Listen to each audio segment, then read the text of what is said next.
Shalom friends, we're about to open Parasha Nasso on the Shabbat of Chag Shavuot, the festival of Matan Torah, of the giving of the Torah. And the Hasidic master, the Meor Einaim, asks this question, which I feel is a question we should all ask ourselves at least once in our life, which is, what is Torah? And going back to the etymology, he reminds us that Torah really means Hora'at Derech, an instruction for the path, for the way, teaching us how to walk the way in life. Otherwise, he says, it's just a bunch of stories.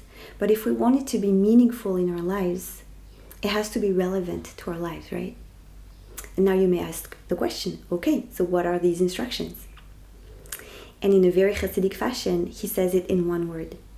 It really is about dvikut, becoming one, holding close to the divine. And that may seem quite abstract, right? But actually translates in a very, very concrete way. Because becoming one with the divine really means emulating the divine in our everyday lives. And the Talmud and then the Sifri teaches us this by saying, Mahu rachum v'chanun, afata rachum v'chanun.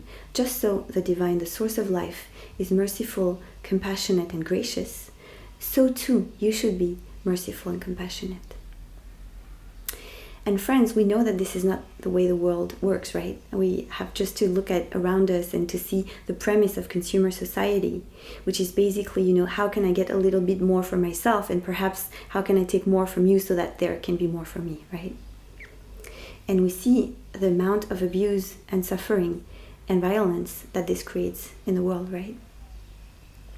And so this is my invitation for us as we're about to enter Chag Shavuot and the Shabbat of Chag Shavuot, that we may remember that if we changed the premise and if we decided to behave with each other from that place of compassion and grace to each other, if we remember that we are really deeply connected because we are mirrors, you are a mirror to me and I'm a mirror to you, and you matter to me as much as I matter to you.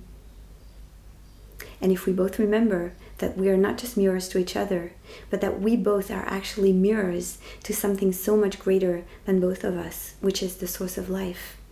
And if our premise would be connection, compassion, and matanat chinam, giving gifts to each other, kind of free kindness, can you imagine what a beautiful world we could build? And I believe it starts with each of us. So let's get started. I want to wish you a Chag Shavuot Sameach and a Shabbat Shalom.